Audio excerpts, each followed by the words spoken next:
വിഷു എന്ന് പറഞ്ഞാൽ കർഷകരുടെ ഉത്സവമാണ്. മേടമാസം 1-ാം തീയതിയാണ് നമ്മൾ കണി വയ്ക്കുന്നത്. കാർഷിക വിളകളുടെ ഒരു ഉത്സവമാണ്. നമ്മൾ കണി വയ്ക്കാൻ വേണ്ടിയിട്ട് തുടങ്ങാണ്. ആദ്യമായിട്ട് നമ്മൾ കൃഷ്ണനെ മുന്നിൽ വയ്ക്കുക. പടിഞ്ഞാറ് തിരിഞ്ഞ് നിൽക്കുന്ന രൂപത്തിലായിരിക്കണം കൃഷ്ണൻ നമ്മൾ വയ്ക്കേണ്ടത്. ഇനി നമുക്ക് അതിനടുത്തായിട്ട് വിളക്ക് വയ്ക്കാം. നമ്മൾ ആദ്യമായിട്ട് ഇത് ഒരുക്കി വെക്കുകയാണ്. കണി വയ്ക്കാൻ വേണ്ടിയിട്ട് ഉള്ള ഒരുക്കങ്ങളൊക്കെ ആണ്. ഇനി നമുക്ക് നല്ല വണ്ണം വൃത്തിയായിട്ട് നല്ല തിളങ്ങുന്ന ഒരു ഓട്ടുരുളിയാണ് വെക്കേണ്ടത്. ഉള്ളി തിളക്കേണ്ടത്.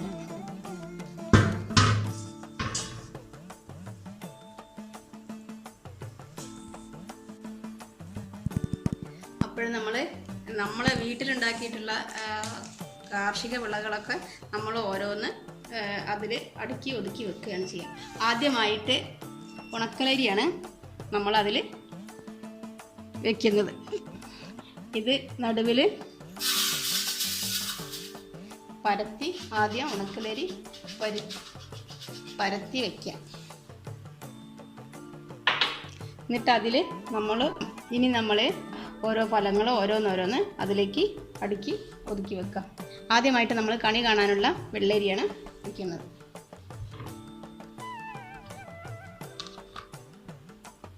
എന്നിട്ട് നമ്മളെ വീട്ടിലുണ്ടാക്കിയത് ഇപ്പോൾ കുറച്ചൊക്കെ പുറത്തുനിന്നൊക്കെ വാങ്ങും.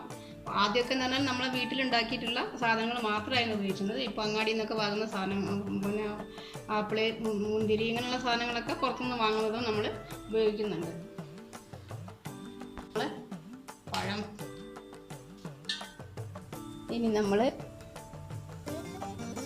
മത്തൻ. ഇത് നമ്മളെ വീട്ടിലുണ്ടായിട്ടുള്ളതാണ് മത്തൻ. നല്ല പച്ച മത്തനാണ്. നമുക്ക് ശരിക്കും ഇതൊക്കെയാണ് കണി കാണേണ്ടത്. കാർഷിക വിളകളാണ് നമ്മൾ കണി കാണേണ്ടത്. ഇനി മാങ്ങ, ആപ്പിള്,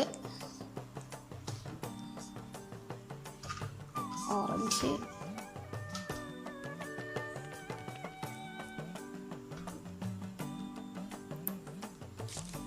പപ്പായ,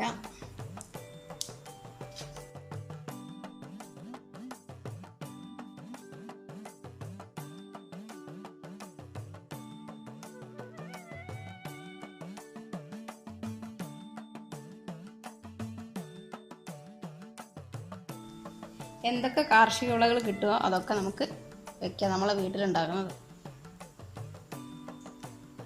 ഇനി നമുക്ക് ഇതിൽ നാളികേരത്തിൻ്റെ മുറി വെക്കണം. ഇതിൽ നമുക്ക് എണ്ണ ഒഴിച്ചിട്ട് തിരിയിട്ടിട്ട് വെക്കാം. പക്ഷെ ഞാനിവിടെ ഇതിൽ നാണയമാണ് വെക്കുന്നത്.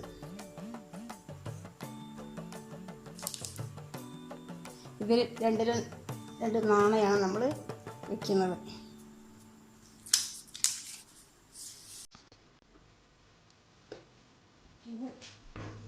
മത്തയ്ക്കാണ് വയ്ക്കുന്നത്.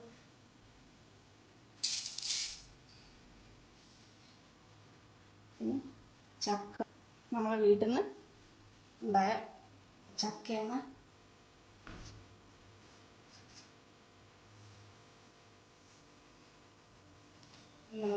നമുക്ക് പുസ്തകം വയ്ക്കാം. ഇതിൽ ഭാഗവതാണ് ഞാനിവിടെ വയ്ക്കുന്നത്.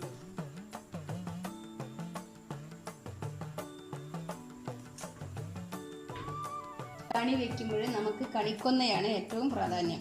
ഇതിൽ ലക്ഷ്മി ദേവിയുടെ അംശമുണ്ടെന്നാണ് ഹിന്ദുക്കളൊക്കെ വിശ്വസിക്കുന്നത്.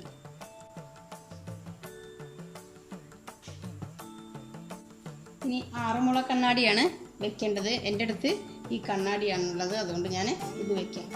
നമുക്ക് കൃഷ്ണന് അഭിമുഖമായിട്ട് ഈ കണ്ണാടി വയ്ക്കാം. നമുക്ക് കണി കാണുമ്പോൾ കണ്ണാടിയിലൂടെ കണി കാണാൻ വേണ്ടിയിട്ടാണ് നമ്മൾ കൃഷ്ണനെ ഇതിൽ കാണണം, കണ്ണാടിയിൽ കാണണം. ഇനി നമുക്ക് ഇതിൻ്റെ മുന്നിൽ നമുക്ക് നിറച്ച് വെപ്പ് വയ്ക്കാം. നിറച്ച് വെപ്പാണ്. അരി നാഴിയിൽ നിറച്ച് വെച്ചതാണ്. നമുക്ക് നെല്ല് വയ്ക്കണം, കൂടി മുണ്ട് വയ്ക്കണം, തട്ടിൽ നാണയം വയ്ക്കാം. നമുക്ക് അഷ്ടമംഗല്യ തട്ട് ഉണ്ടാക്കണം. അതിന് നമ്മളിവിടെ നെയ്യപ്പാണ് ഉണ്ടാക്കിയത്. പിന്നെ കർപ്പൂരമുണ്ട്, ചന്ദനത്തിരിയുണ്ട്, ഭസ്മം എല്ലാം ഉണ്ട്. പിന്നെ കിണ്ടിയുടെ വാല് കൃഷ്ണന് അഭിമുഖമായിട്ട് വെക്കണം. എന്നിട്ട് നമ്മൾ കിണ്ടിയുടെ വെള്ളം വാലിൽ തൊട്ടിട്ട് അത് കണ്ണിൽ ആക്കിയിട്ട് വേണം കണി കാണാൻ. അതിന് വേണ്ടിയിട്ടാണ് കിണ്ടി കിഴക്കോട്ട് തിരിച്ചിട്ട്, കൃഷ്ണൻ പടിഞ്ഞാട്ട് അഭിമുഖമായിട്ടാണ് നിൽക്കുന്നത്. അപ്പം നമ്മൾ കിഴക്കോട്ട് കിണ്ടി തിരിച്ച് വെക്കണം. ഇത് തലേ ദിവസം കണി ഒരുക്കിയതാണ്. ഇനി നാളെ പുലർച്ചയ്ക്ക് എഴുന്നേറ്റ് കുളിച്ചിട്ട് ഞാൻ ഈ വിളക്ക് കൊളുത്തുകയാണ് ചെയ്യുക. എന്നിട്ട് എല്ലാവരും വീട്ടിൽ ഓരോരുത്തർ എഴുന്നേൽപ്പിച്ച് കണി കാണാൻ വേണ്ടിയിട്ട് കൊണ്ടുവന്ന് കണി കാണിക്കും. എന്നിട്ട് എല്ലാവർക്കും, കുട്ടികൾക്കും എല്ലാവർക്കും വിഷു കൈനീട്ടം കൊടുക്കും.